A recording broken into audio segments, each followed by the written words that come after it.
Hi, everyone. Uh, Thank you for joining our webinar. The subject of our webinar is the AI Factory, which is a new data center category. We have only two speakers today. I'm Miguel Schneider. I will go first, and then we'll have Peter Panfil, a Vice President of Global Power at Vertiv. It is really a privilege to have a speaker of Peter Panfil's caliber in our webinar.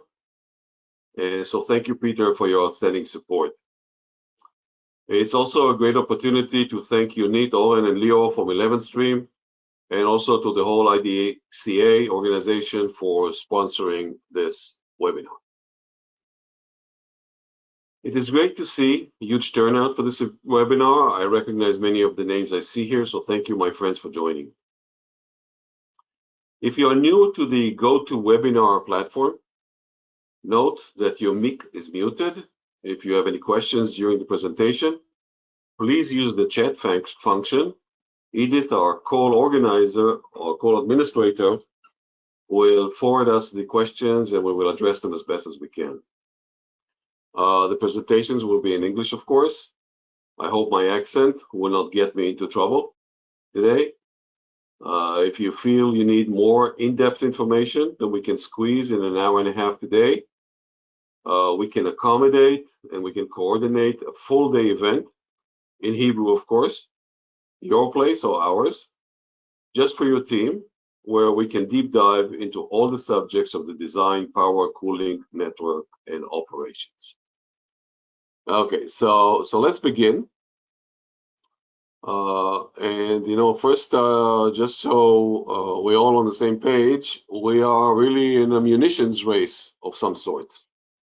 But it's a different type of munitions. We are basically racing for AI capacity. Basically, the global tech powers want their long language models and algorithms to be dominant, and for that they have to be good, they have to be the best.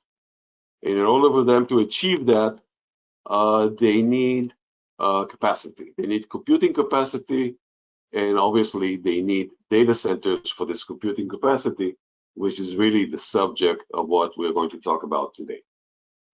But first, maybe just a few words about ourselves, about Alexander Schneider. So we are the leading provider in Israel for end-to-end IT and OT infrastructure solutions, and our key markets are the tech OEMs and data centers. We've been in business for 62 years.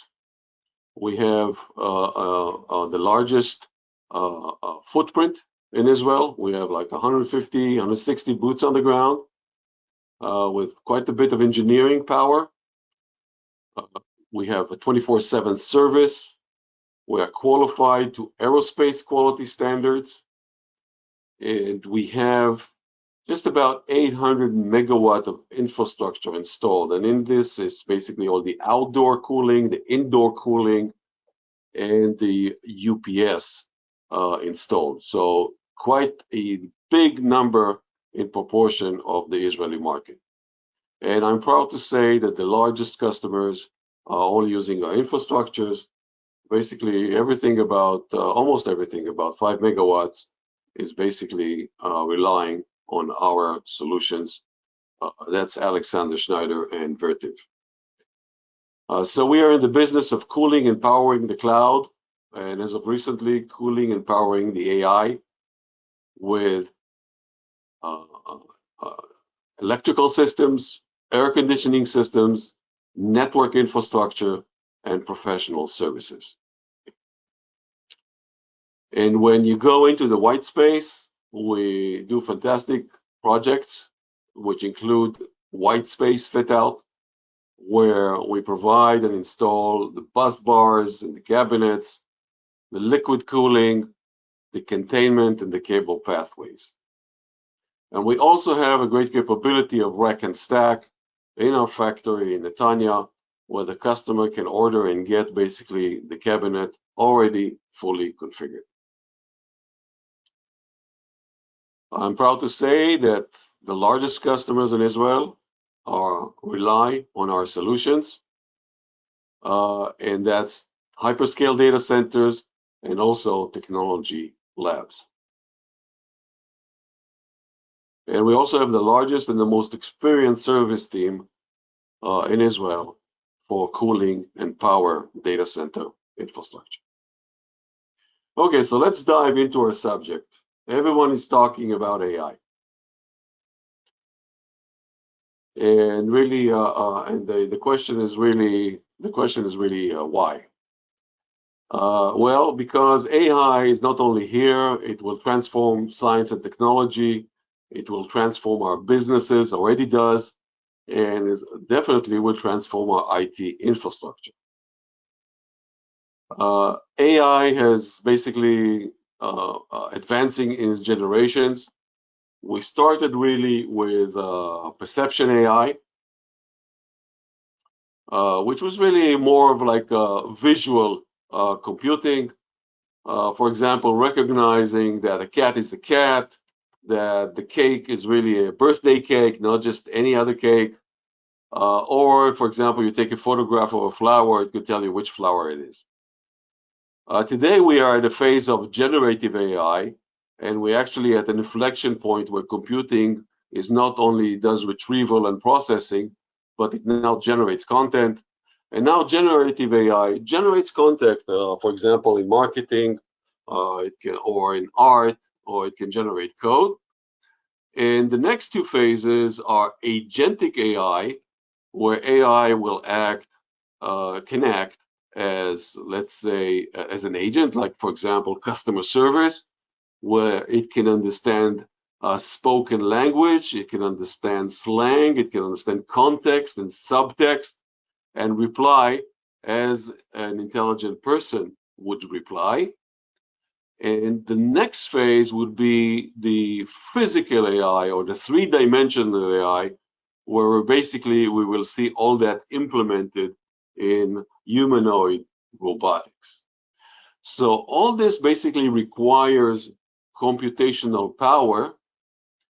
And what we've seen in previous years, we've seen the computing trajectory trailing the Moore's law, which basically we saw that according to Moore's law, the computing power increased by 1,000x every decade.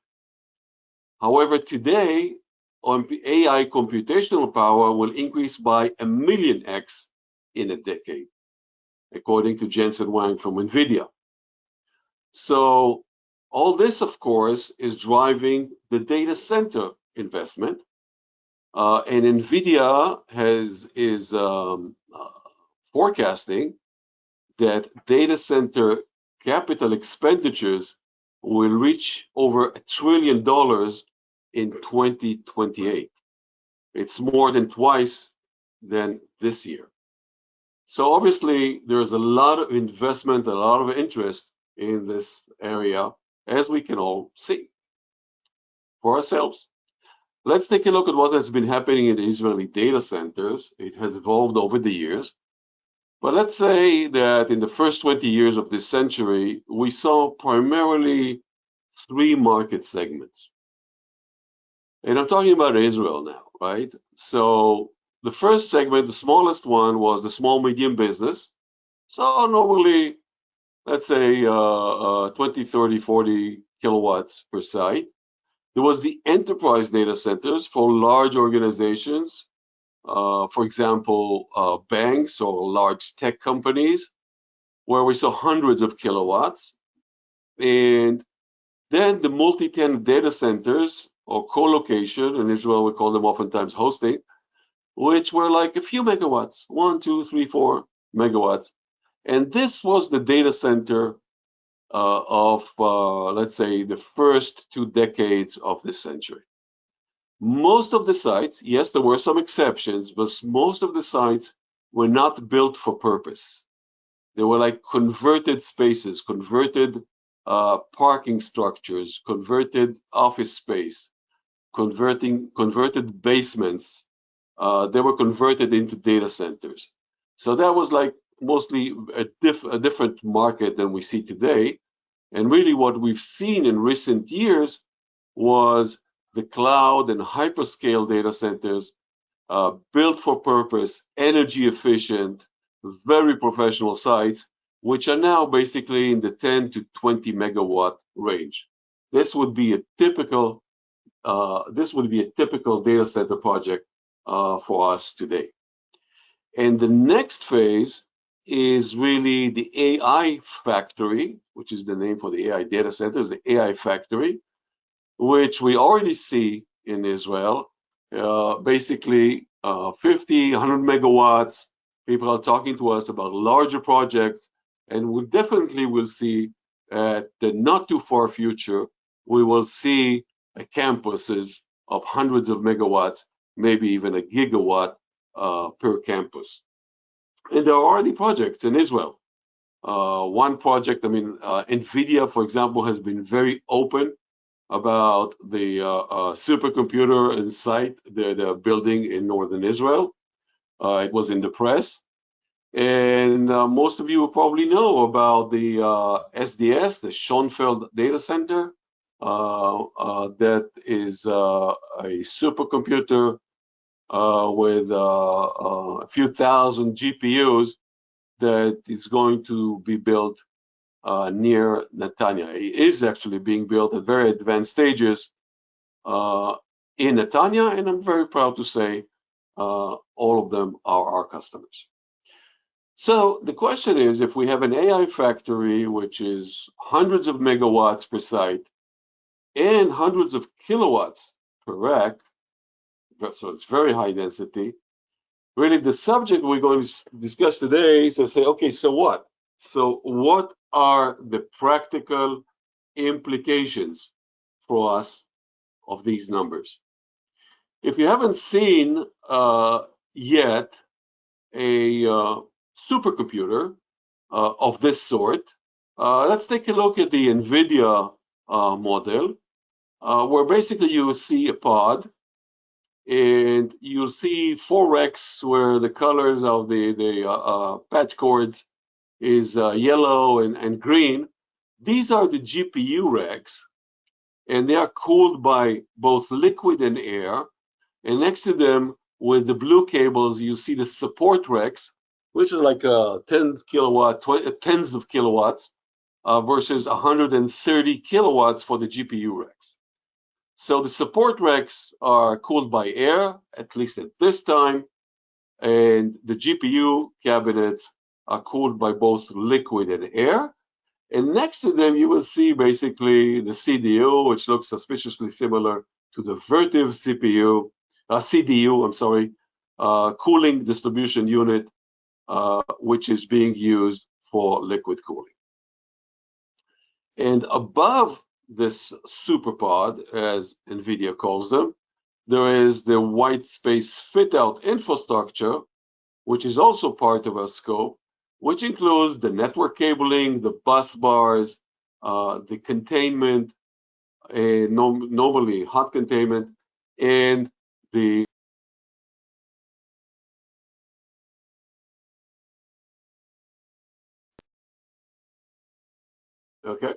and the piping of the secondary fluid network, which is basically the piping for the liquid cooling. All right, so basically what we see is that there are design challenges for the AI factor. And the design challenges, and I will go in this presentation, I will go like in very quickly on them. And Peter Panfil will be talking about them in detail, at least on some of these subjects. So the first subject, really, the first challenge is the speed of deployment. If it takes an Israeli data center to be built, let's say, takes them about 10 megawatt site, 20 megawatt site, takes 3 to 4 years, sometimes 5. Some organizations even take more. What happens if we need to build a 50 megawatt or 100 megawatt site? Obviously, nobody can wait for so many years. So we need to change the way that we think and work, we have to change the paradigm and speed up the deployment, and I will discuss how we do that. We'll have to talk about the scalability, which basically means if we have a cabinet that is today at 100 kilowatts, and in a few years it's going to be 500 kilowatts, how do we scale without major retrofit projects? Liquid and air cooling is going to be a topic, and we'll have different building blocks. We'll have issues with the power delivery that we know, of course, hard to overcome. We just want to discuss that. And we'll talk about also battery technology, the AI load profile, and of course, service and network issues. So let's dive into that. So quick deployment. Basically, we're talking about some sort of prefabricating model. These are basically, you can call them integrated solutions. You can see the picture on the bottom of the page here. You can see basically a perfectly nice data center. What's really interesting about it is that this data center is not at the customer site. It is in the manufacturing site, which in this case is in Vertiv, Croatia. So it's being built in Vertiv and then tested in Vertiv, and then it's taken into pieces, into modules, and shipped in modules to Israel where it is assembled. What you see here in this picture is a project that is basically in the progress, in very advanced stages in Israel, of a very large 4-story data center that has been built in Vertiv and assembled in Israel. And sometimes it's difficult for people to imagine how it's done. So we actually took a time-lapse video of this project, and we are showing you how it was done in the factory. And this, please understand, these are all modules that will later go into Israel. So this is an Israeli project, not just any marketing video. This is like a real live Alexander Schneider Vertiv project. You've seen the power modules assembled before. Now you see the IT hall module. You can see the cooling units inserted, the cabinets, the containment, the fiber ducts, the copper cabling ducts, everything to the level of the label. And this is how the customer takes it, gets it, when they come to test it, what's called witness test, in the factory, where we test it under load. And then basically it's taken apart and shipped into Israel. I'm sorry, I cannot show you how it was done in Israel for customer confidentiality, but it was already assembled. So basically you can get it up to the rack and PDU level, even to the basically to the level of the label. And this method really applies to small sites and to large sites, to AI factories, but also AI edge sites like 3 megawatt, 5 megawatt IT sites, or of course to cloud co-location and to cable landing stations. This type of method can be deployed in maybe 3 types of solutions. A full prefab solutions, but it can also be deployed in skids or in a hybrid way, which I will show you. If we're talking about full prefab, you saw, for example, a custom full prefab example. We also have like existing designs for off-the-shelf ready-made designs, for example, for a 2 megawatt data center. Or we can do basically an AI data center in hybrid mode. So this is, for example, a ready design, a reference design. If you want to deploy an AI data center, Vertiv can provide you already a reference design. In this case, what we see is a hybrid design where basically the IT hall is a traditional IT hall, but modular technology is deployed extensively in the project. Let's take a look, for example, at this site, where basically we begin with a traditional, which could be bricks and mortar IT hall, or a hangar. And basically we use skids and a new product called the Smart Run, which is all the overhead white space infrastructure that takes usually a long time to deploy in data centers. Here we can make it in the factory and deploy it very quickly. And around the IT module, we put basically the ready-made modules, for example, the power modules, the hydro modules, and the chillers, and of course the gensets. And inside, basically, that's how you would see the data center. Basically, an AI liquid-cooled data center that's been basically built in months instead of years. And this is really the Vertiv Smart Run. I think it's the first time that we show it in Israel. Basically, it's the infrastructure solution that you can see is built in the factory. It includes the containment, the fiber ducts, the copper cable pathways, the bus bars, the containment. It contains the lighting, sensors, whatever we specify in there. Basically, you get it ready-made for installation, very quick installation on site. Another example of a modular data center, which is full prefab, you can see from an example by Polar, which is a company in Norway.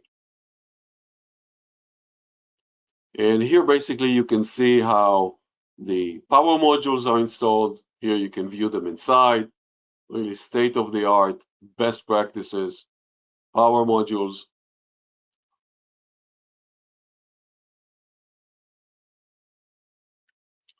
And then, of course, the chillers and the hydro modules. And then the IT halls. In this case, in this example, it's a 12 megawatt IT hall with liquid cooling. And as we dive inside, we can see basically the secondary fluid network infrastructure with the coolant distribution units. And that's basically how it looks inside.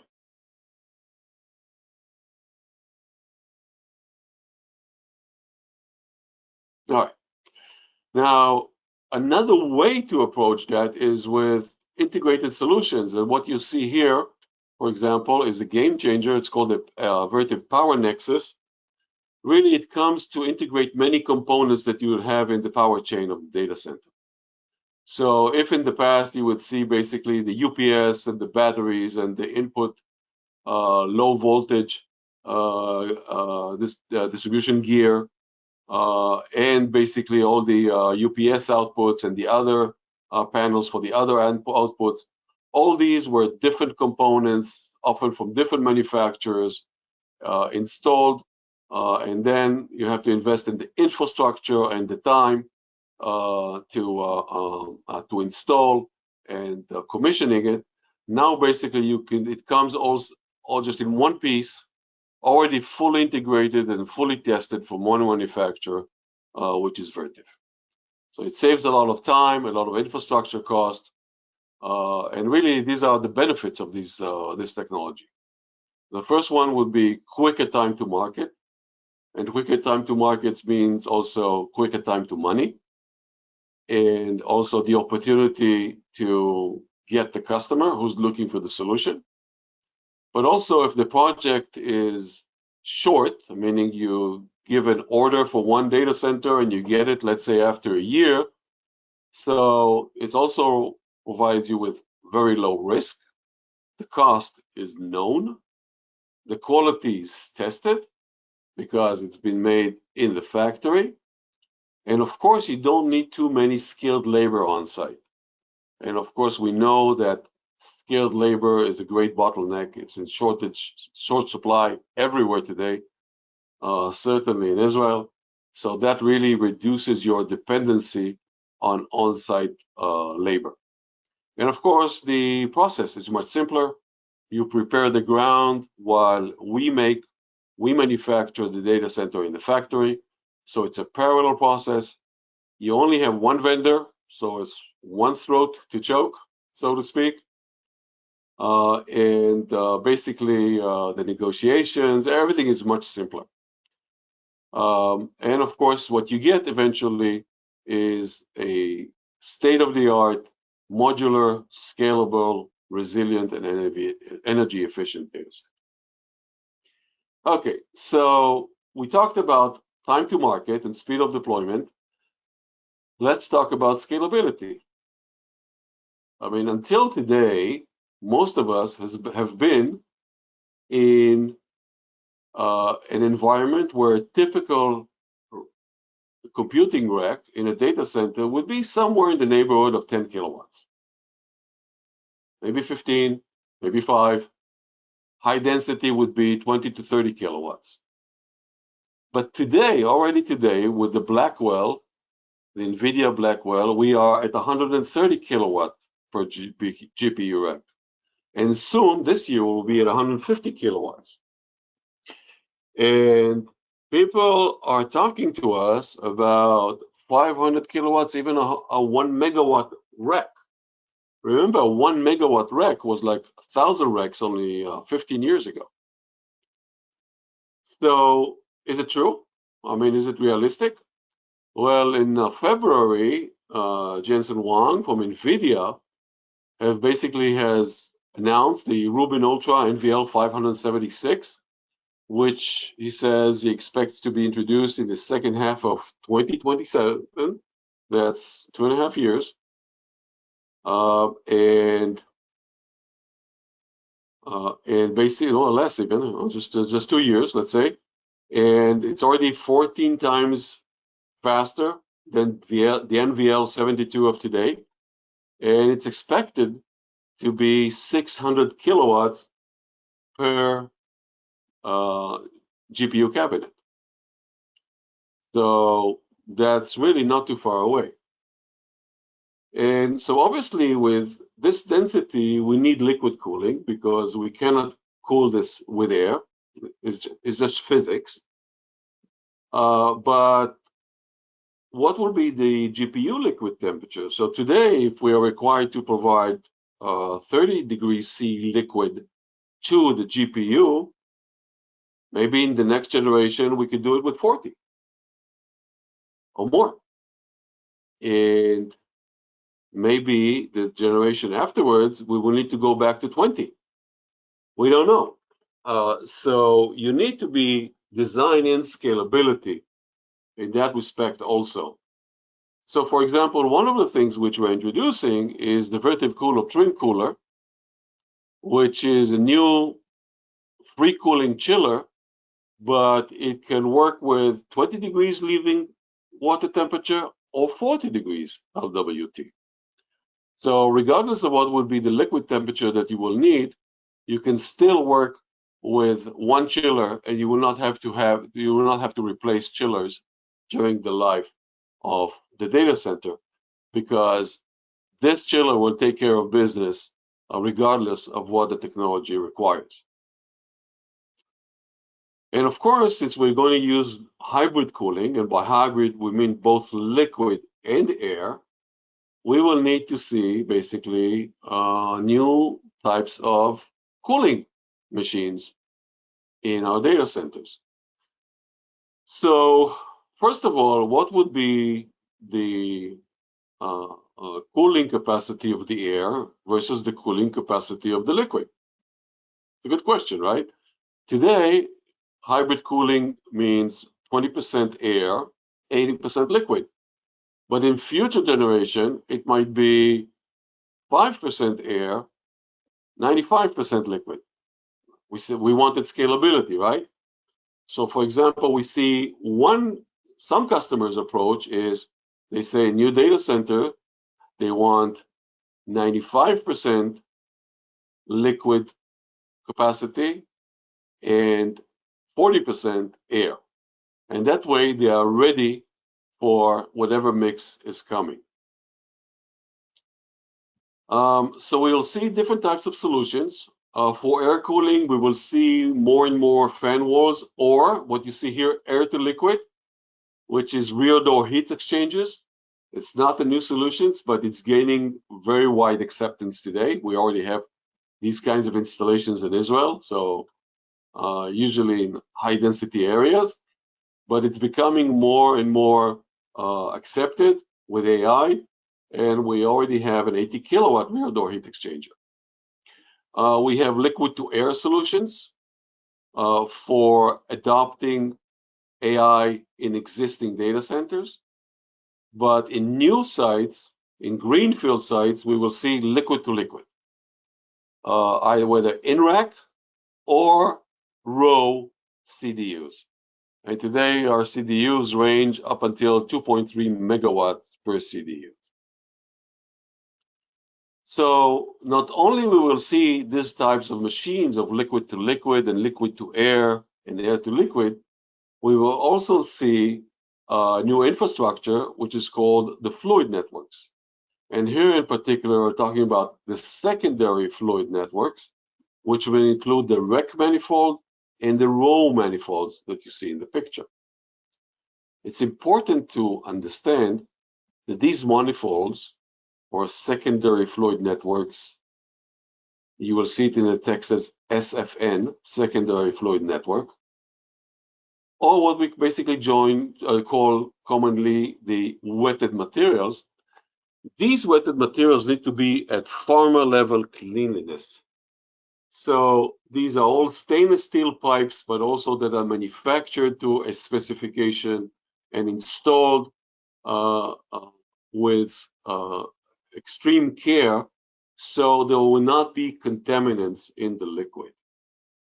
And that's because the cold plate above the GPU has very small piping, like 100 micron piping. So every contaminant in the secondary fluid network can basically block the cold plate. So that's why the wetted materials has to be farmer level clean. And of course, you cannot build a 100 megawatt data center with 1 megawatt UPSs, right? Or with small chillers. So we will see much larger data center building blocks. And here really the speed of innovation that is coming from Vertiv is head spinning. So we cannot dive into everything today, but we see larger chillers, for example, like a 3 megawatt chiller that can do 20 to 40 degrees water temperatures. Our UPSs are now at 2.5 megawatts. We do 2.5 megawatts power modules. The CDUs are now at already at 2.3 megawatts. We'll talk about 100 amps rack PDUs, not today, but we can talk to you about 80 amps and 100 amps our rack PDUs. The bus bars are now 1,000 amps and 1,600 amps soon. The capacities of the crays and the fan walls. And Vertiv have already introduced heavy-duty OCP compliant racks with 33 kilowatt OCP power shelf. So we cannot go over all this today, but we do that when on a one-on-one customer meeting. So the next challenge would be power delivery. So we are at 130 kilowatts today per GPU rack. Soon 600 kilowatts in 2027 per GPU rack. Not every rack, but the GPU rack. And then, of course, we are going to go north from there to 1 megawatt per rack. So what are the challenges of the power delivery? Well, I'll tell you what, we know how to do it. We know how to do it already. And the most common bus bars or configurations that we see is basically 4 to make 3. So basically 4 bus bars, and we need basically 3 for full operations. And you may ask why. It's basically driven by the most common configuration of the NVL72, where basically you see on the rack on the right, you see 8 power shelves. So there are no rack PDUs. These are 8 power shelves, and you need 6 to be fully operational. So each couple of power shelves is being fed from 1 bus bar. So 4 to make 3. And the bus bars will vary in capacity.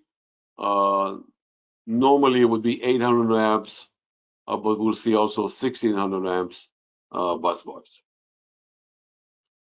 And just recently, Vertiv has introduced the OCP compliant 33 kilowatt power shelf.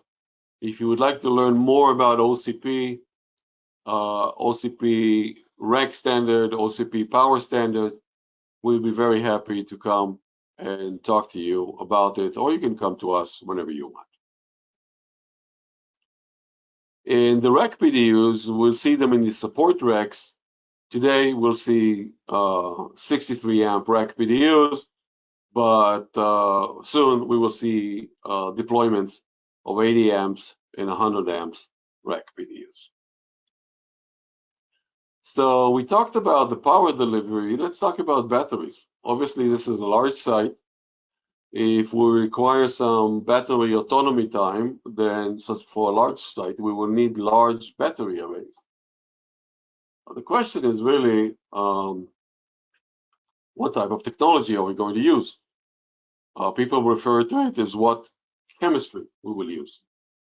So the choices are really the traditional lead acid, VRLA batteries, or lithium, which is the most common choice today for data centers, or there's a new option called nickel zinc.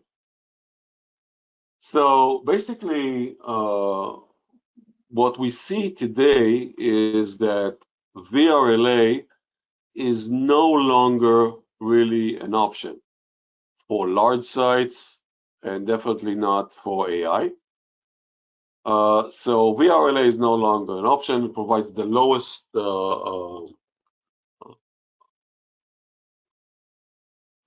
basically the lowest let's say economic and technical returns.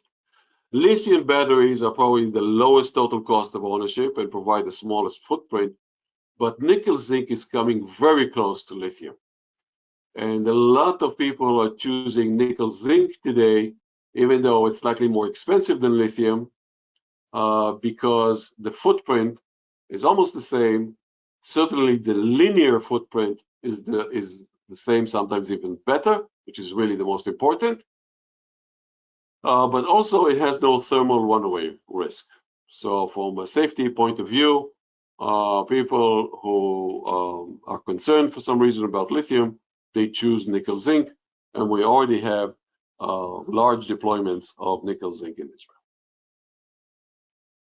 And the next subject, of course, is the AI load profile.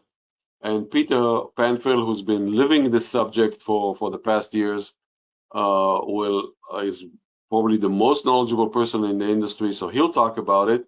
But just as a preview, the AI load profile is unlike everything that we've seen before. It is very spiky, which means basically that these spikes in load are then seen also by the source, which is by the grid. So the grid is not going to like it, but the generators will hate it, because if you have those very large spikes, the generators do not know how to handle it. They cannot. It's a combustion machine, They don't know what to do with step functions. So as a result, the generators in the AI, standard generators, will are likely to fail in a AI data center, especially if it's a large deployment that's being used all on one mission, on one task. So really the solution is to have an AI-ready UPS that basically takes those spikes, just the spikes, okay, and moves them into the batteries.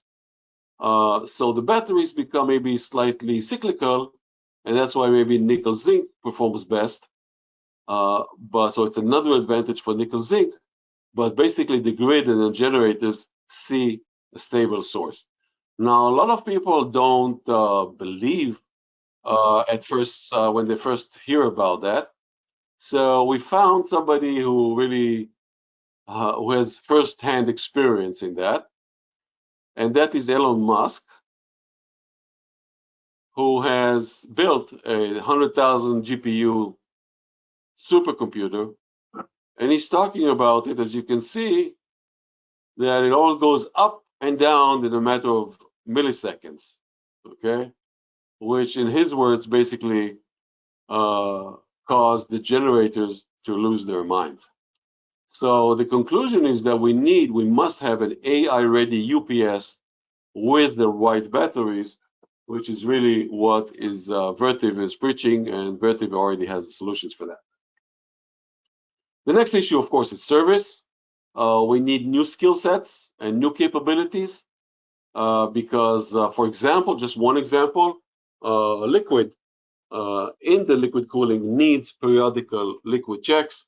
We check the quality of the liquid, and we provide chemical enhancers in case there is some sort of contamination or risk of contamination in that. So basically, you need a much better, a much more skilled team, and our team is really already qualified to handle that.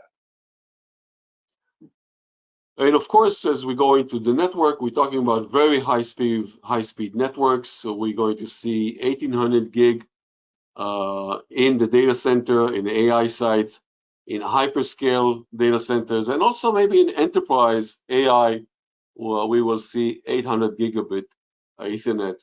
And of course, with all those fiber, we will need even more than before. We will need really good cable management solutions. Okay, so I hope I was able to give you like an overview of the challenges. Peter is standing by, and we'll connect him immediately. But basically, I use this opportunity to invite you, if you want to talk to us, if you want to learn a little bit about more about this subject, then obviously we have a full-day program that we can do basically with specific customers, where we can dive into the details, and of course we can tailor the agenda. You come with your designers, your contractors, your team, and we can deep dive into all these subjects. So thank you very much for listening. Peter here standing by. Hi, thanks for joining. I'm Peter Panfil. I'm the VP of Global Power for Vertiv. We are certainly in a time of major disruption in data centers. Coming out of COVID, I call COVID Rona, but coming out of Rona, there was a strong drive to decarbonization. The dual disruptor of densification is added on top of that. So you heard from Yigal earlier about the dramatic increase in application of GPUs, the impacts that it has on both power and cooling. Here are the questions that we're getting. We're getting the question that says, how do I adapt my existing site to support AI? What's the differences to conventional data center designs?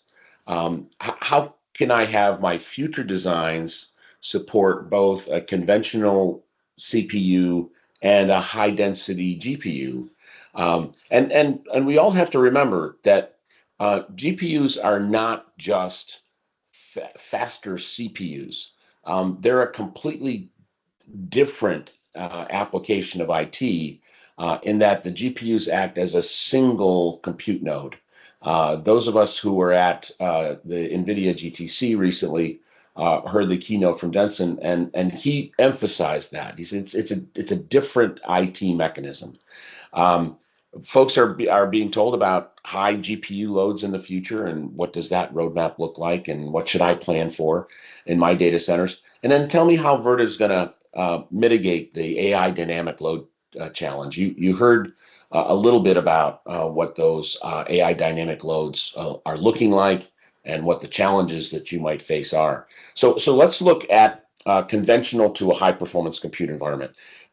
Conventional here on the left, high performance compute on the right. If you look at the infrastructure, it really is broken down into conventional compute availability and capacity modes. In the availability mode, I've got typically N+1, either block or distributed redundant. I'll have dual distribution corded, so an A cord and a B cord. And then the SLAs are written based around the loss of one cord. Cooling is primarily air. The power cycles to the cooling when the utility fails, and the UPS protects the IT load during that outage. And the power draw from the utility is fairly constant. The rack densities are in the I'll call it the 10 to 12 kW max range. Now let's talk about high performance compute, right? The infrastructure targets 100% compute availability, no single points of failure. On the availability side, it is typically a 3-bus or a 4-bus structure. So the GPU racks either have 3 power shelves in the top and 3 power shelves in the bottom, or 4 power shelves in the top, 4 power shelves in the bottom. And any one of those 4 buses, even if it was to go out, you'd still have the other 3 buses that would provide the capacity needed for the GPU configuration. The other thing is that the GPUs are typically deployed in pods. Those pods are multiple racks of GPU deploys, and the key to that is that the GPUs act as a single parallel computer. So when the compute goes active, you'll see those as an orchestrated group. They'll all come up at the same time. They'll all go back to idle at the same time. They'll all come to compute at the same time, go back to idle at the same time. Cooling is a mix of liquid direct to chip and air. And the liquid direct to chip has the requirement that the pumps and the CDUs, the coolant distribution units, have to be power protected, or some form of buffer tanks that are sized for a utility outage have to be in place. The big challenge and the big difference from a load profile performance standpoint is the load profile changes from 30% to 150% from idle to compute. So those are the differences. Let's talk about impact. It boils down to 4 things. It's size, it's scale, it's always on power, and the AI compute load is a very demanding one. If we look at what Vertiv is doing on that roadmap, it involves actually getting bigger blocks. And those bigger blocks start at the switchgear level, the switchgear moving from 4,000 amps to 5,000 amps to 6,000 amps, voltages moving up as well. So today we would distribute at 415 3-wire or 415 4-wire. You would see 480 volt 3-wire and 480 volt 4-wire, and some folks are applying 575 volts. You also see the need for larger static switch blocks and larger busway blocks, because if my racks and my rack pod is drawing more power, I need to deliver more power to those pods. The data center scaling is quite straightforward. if you look at the size for the GPU pods that are deployed with NVIDIA chips, you really would start with something like a 1250 kW pod, and those 1250 kW pod would be deployed in combinations on a 2.5 megawatt block. Take that 1250 and combine it into 2500. You heard earlier from Yigal about the 2.5 megawatt blocks that are becoming common in GPU deployments. And when you get to those larger sizes, those 2500 kW pods will combine into a 5000 kW pod and then into a 10 megawatt pod. Okay, so one of the things that we're constantly asked is, well, how do I prepare for the future? You know, how do I make sure that if I'm in a conventional compute mode now, that I can move from conventional compute to high performance compute?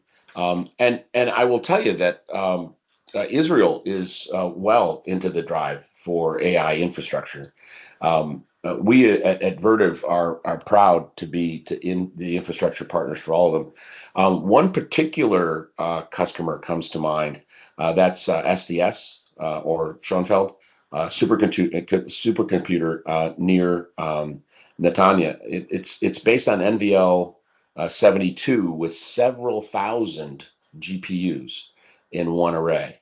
Now, those several thousand GPUs as one array, again, can act as one large parallel computer, right? So we've got to allow for that from the deployment perspective.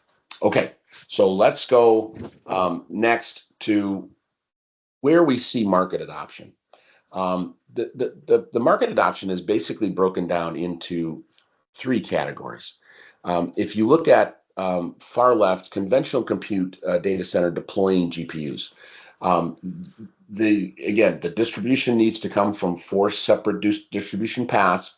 They could be 4 separate buses, or it could be 4 separate distribution paths.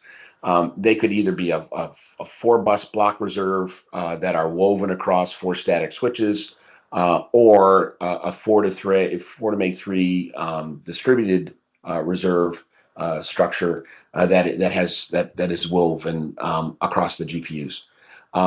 The goal here is to have no IT bus single points of failure. Okay. In the middle is data centers that want to deploy either CPUs or GPUs. Now, I will tell you that in the past, we probably started at the wrong end. We started at the utility end, figured out what utility size transformer we were going to be able to apply, what size generator we're going to be able to apply, and then work our way to the input gear, the UPS, the power distribution, and then to the load. In the GPU world, you want to do it exactly the opposite. You want to start at the GPU pod and work your way back from the GPU pod back to the distribution point, then from the distribution point to the power protection point back to the generator and source point. And the reason why I say that is because what you really want to do is you want to size it to get the most deployment of the pods of GPUs versus the individual racks, right? Now, the right-hand side is an AI factory. It's dedicated to GPU IT. In that case, we're developing modular pods along with conventional pods, but the modular pods are, think of them as structural deployments that include the power in terms of the busing. It includes physical instance to house the racks. It includes the liquid, both source and return, as well as the transfer to the coolant distribution unit, and then back to the building heat rejection. And they could be in lots of different flavors. In this particular design in the lower right-hand corner, you see it is 5 distributed and redundant pods that are striped A, B, C, D, and then B, C, D, E, and on down the line. Again, no single point of failure.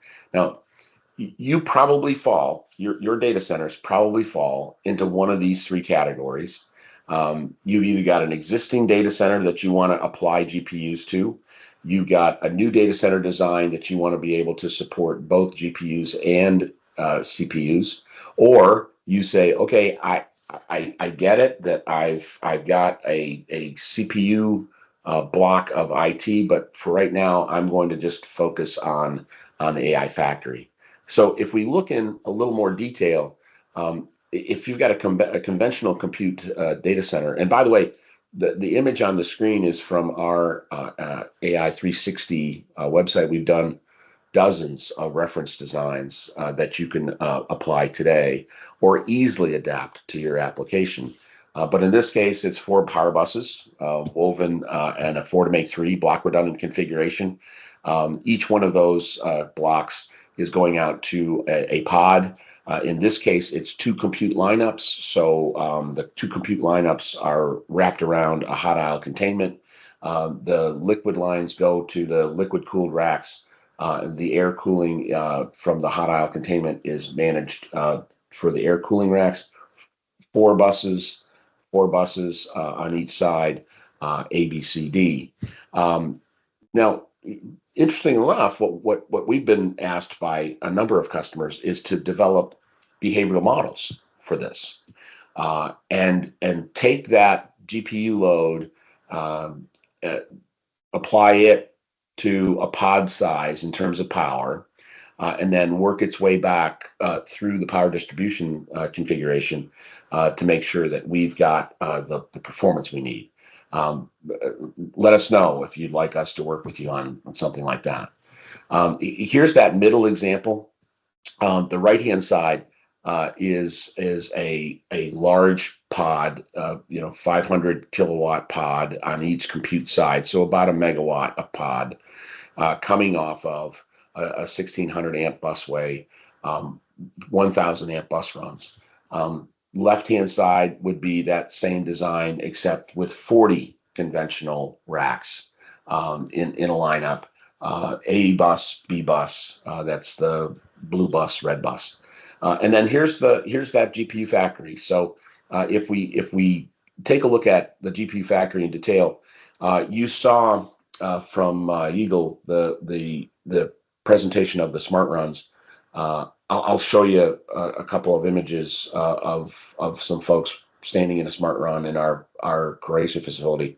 But these pods are designed to be built in a factory environment, brought to your site. It's speed, and speed, right? So it's speed of compute, it's speed of adoption from a CPU to a GPU, it's speed of deployment, right? So what you care about is getting that deployment speed as fast as you possibly can. Cut the time between the time you commit to building that AI factory and when that AI factory is actually generating revenue. So these are built in a factory environment. The power containers are built in a factory environment. So lower right-hand corner is the medium voltage interface going to a medium voltage to low voltage power container. That power container has both the power protection as well as the energy storage. Here's an example of the smart run. So in the smart run, it's a single instance deployment for AI compute pods. You've got the AI compute racks. This is up on stilts. This breaks down into 8-foot sections so that you can transport them easily into your site, or they can come fully assembled and do a lift and crane in place. This project, I always say, seeing is believing. So if you look at this is a 12 megawatt AI data center. The green pods that are shown there are the IT pods. Left-hand image, there's 5 smart runs in an assembly line. Start of the integration is the near end, fully integrated is the far end. So basically, it's an IT module assembly line. Here we're standing in the middle. underneath where the row of racks to the left-hand side of the pod would be. The racks would face to the outside. The hot aisle containment is in the middle. The right-hand side shows you the piping, both from a source and a return perspective that would go into the individual racks, and then wire rack trays to the front and wiring to the back. So you can see it's a self-contained AI deployment configuration. Now let's talk about the waveform. So you've heard about that the waveform of GPUs are different than the waveform for CPUs. Basically, they would start at an idle state. That idle state might be on the order of 20% or 30% or 40% idle. It would step up, and I'm not sure how you can see this, but I always use my hand and my thumb and my hand to show what the compute looks like. Just imagine that this is the compute initiation. It'll overload, and it'll overload to a percentage that could be 115, 125, 135, 150%, depending on what the application is, and then comes down to a TDP point of roughly between 95 and 100%, and then comes back to idle.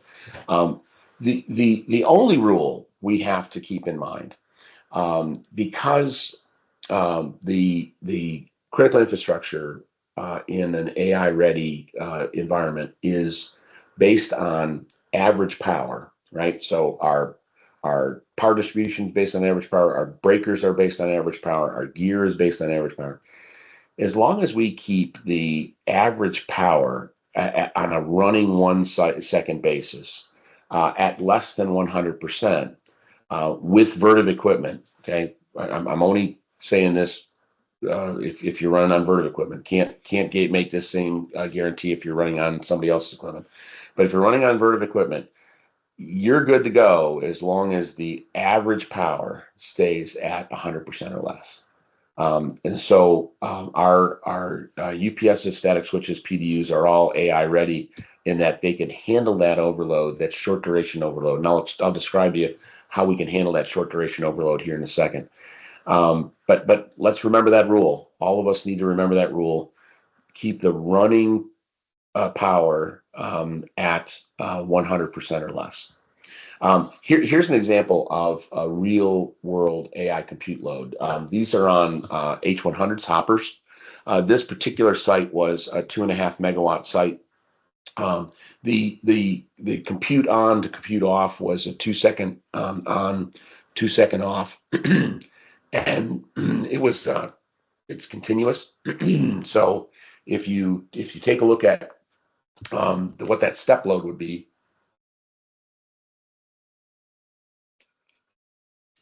it was stepping at a 1 megawatt rate. So the base load of that was about a 50% load. So sitting at about 1.2 megawatts, it would step up to 90%, and it would step up through the compute cycle. Now, here's the detail of that waveform. So on the right-hand side, we're on the UPS. The top is the source voltage.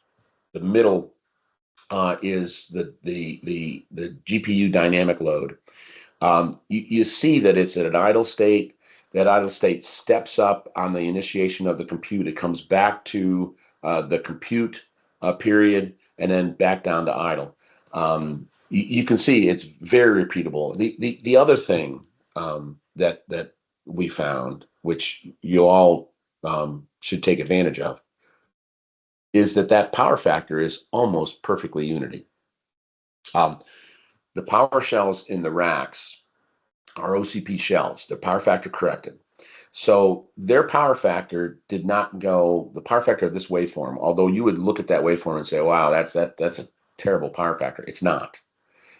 It's almost exactly unity. It never varied by more than 0.98. Now, on the left-hand side, you heard about Eagle warning that sometimes generators don't like these compute waveforms. So the left-hand side is a generator that as the compute cycle comes up, now remember, the compute is constant power, right? So when the constant power steps up, the generator droops, the voltage droops a little bit. When the voltage drooped a little bit, the load, the GPU load said, I need more power, right? I need constant power. And so it would actually increase the amount of current that it was drawing in order to make the power constant. Then the waveform would go back to idle. The generator at this point would over rev a little bit. And so what we found was that on this particular site running hoppers, for roughly that 1 megawatt step, the generator source voltage varied by about 10% and the frequency by about 3 hertz. And so customers rightly said, okay, Vertiv, fix this, and I'll show you how we do it.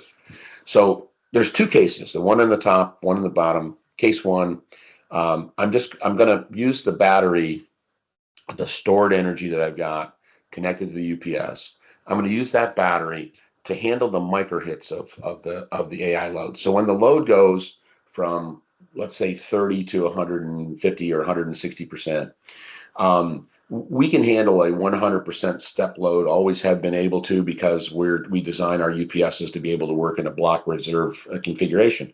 So in block reserve, I'm sitting at 0 on the reserve, I go to 100%, and I could come back down to 0, okay?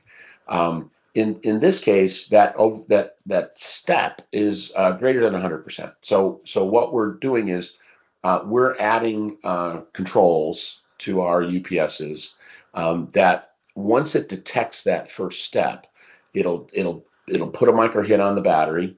Once it puts that micro hit on the battery, the UPS will do some controls corrections to make sure that we don't hit the battery anymore.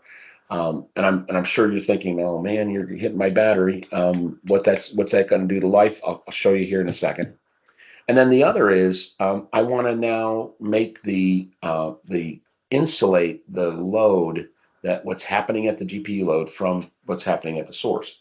And so we've had some of our customers say to us, I would like you to do some kind of input source averaging so that I can manage how much of the GPU loading gets reflected back onto the source. That is an additional set of controls we're adding to our UPSs. Again, we're hardening the UPSs to be able to support GPU loads. And think of it this way. Right now, your UPS is protecting the load from the source. The AI ready UPS not only protects the load, but it also buffers the load from the source, right? So here's some testing results that we did. Now this is a half second on, half second off discharge of a number of different chemistries. The yellow dot at the top is nickel zinc. The orangish dot in the middle is lithium iron. The blue dot is LMO, so lithium ion. And if you look at that degradation as well as supercaps, if you look at those degradations of those 4, they're all in a bound of about 2%. And so even if you're doing millions of micro hits on these batteries, okay, you only affect the life by 1 to 2%. Now, remember, we're not seeing every single one of these hits. We'll see the first micro hit when the compute cycle gets initiated, but then after that, what we'll do is the UPS will adjust itself to make sure from a control perspective that we don't hit the battery again, okay? Now, Yigal had pointed out that VRLAs are really not practical for GPUs. However, don't just throw away your VRLAs, okay? What we did was we ran VRLAs, and at 1 million cycles, we had a degradation of about 8%. Now you're gonna say, wow, that's a lot. That's a lot of degradation. But keep in mind, the life of the VRLA is degrading at a rate of about 4 to 5% annually. So all we did was we just doubled the degradation. Here is an example of that input load averaging I told you about. You got to read this chart from the right side to the left side instead of from the left side to the right side. So on the right-hand side, you see the red bar that's in the middle. And that red bar, basically what it's doing is it's showing you the GPU load stepping up and stepping down, stepping up and stepping down. You see the second bar down, the input current, it's stepping up and stepping down as the GPU load is stepping up and stepping down. It's reflecting that back onto the source. Well, we turn the input load averaging algorithm on, and we use our locally stored energy. In this case, we used a supercap, and the input current steadies out. So what we'll give you in that control is a bunch of levers you can pull, right? You can pull the levers based on how much you want to see the GPU load get reflected back onto the source. Let's say you're in a mixed mode environment where you've got some CPUs and some GPUs. The GPUs aren't an entire site, so it's not an AI factory site style deployment. And you might want to say, I just want to let 25% flow through, okay? You will be able to control that. And the other thing that we want to make sure that you're aware of is that we did some extensive behavioral modeling on Flickr, and we don't impact the utility on a Flickr basis.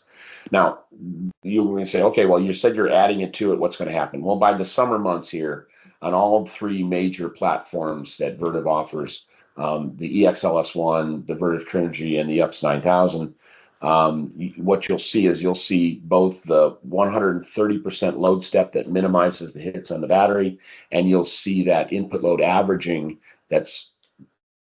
was doing this job and now it's doing this job, okay?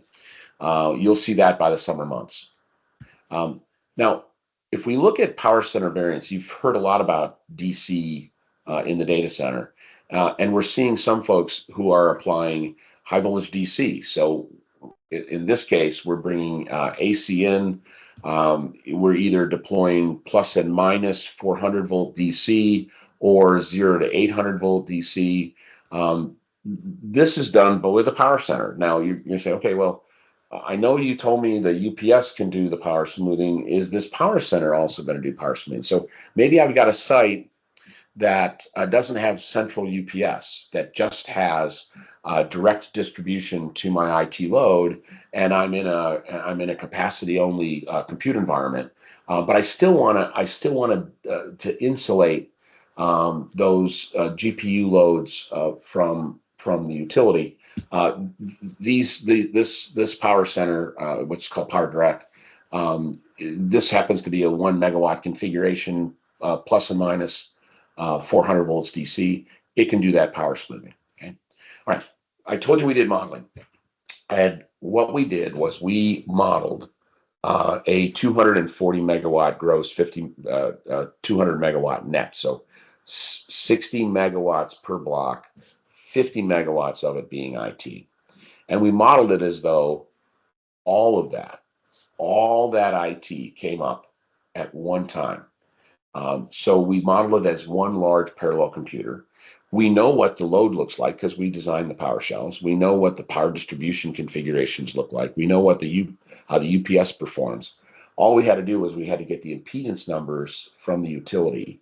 Now, most of the time you can't get the impedance numbers from the utility, but you can get them from your short circuit withstand rating testing or rating evaluation. So if you've got that impedance, we can figure out what that model is. And basically what we did was we evaluated the model. Now, your models might look different than this. You might have smaller blocks. You might have distributed blocks. The point I'm trying to make here is that these GPU loads now live in a virtual world. You've heard a lot about digital twins. This is a variant of a digital twin running as a Simulink model. Now, we talked about decarbonization and densification as being the dual disruptors.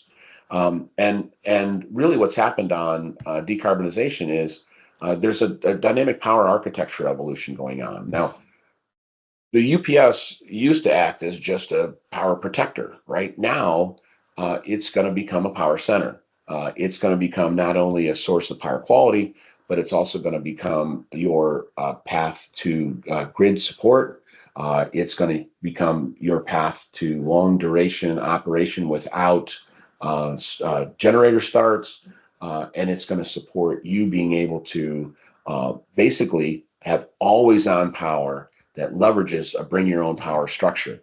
So if we look at the evolution of the UPS, it might start with a utility, but you might not have a utility. So in that case, I might need to have a fuel cell, and that fuel cell would be used as a continuous duty battery.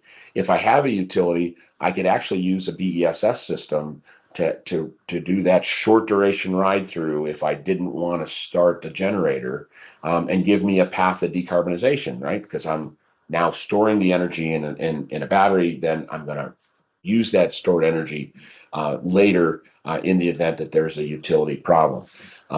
The UPS as a DER now is basically bidirectional. It's going to be support the IT load, but it's also going to support mechanical loads that are required, because you now have these mechanical loads, pumps and CDUs, that have to be always on protected.